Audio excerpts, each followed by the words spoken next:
আসসালামু আলাইকুম। আজকে আমরা দেখব পঞ্চম শ্রেণীর ইংরেজি বইয়ের ইউনিট 1 লেসন 1 এর যে কনভারসেশনটা আছে এটা।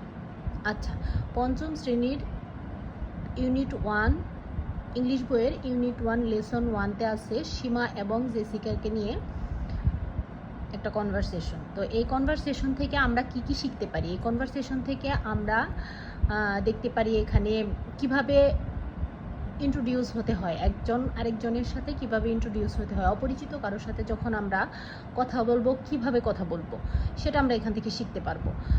আর যদি আমরা বলি পরীক্ষাতে মানে এখান থেকে কিভাবে প্রশ্ন হতে পারে, এখানে প্রশ্ন হতে পারে, প্রশ্ন বিভিন্ন ধরনের হতে পারে। যেমন এখানে আমরা কিছু কিছু ওয়ার্ডগুলার সব মানে শব্দের অর্থ, কিছু কিছু শব্দ আছে যেগুলার অর্থ আমরা জানতে পারবো।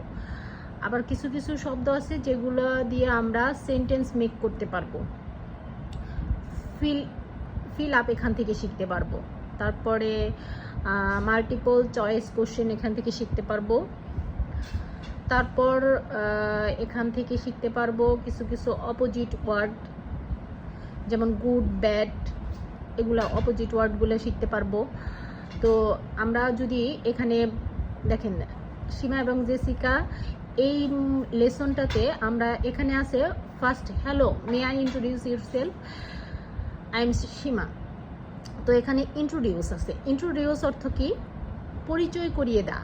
এখন যদি এই ইন্ট্রোডিউসটা আসে ওয়ার্ড মিনিং হিসেবে যে ইন্ট্রোডিউস, তখন আমরা এটা লিখবো পরিচয় করিয়ে দেওয়া। আর যদি আসে ইন্ট্রোডিউস মেক সেন্টেন্স, তাহলে কি বলবো? মে আই ইন্ট্রোডিউস মাই সেলফ, এটাও কিন্তু লিখতে পারি।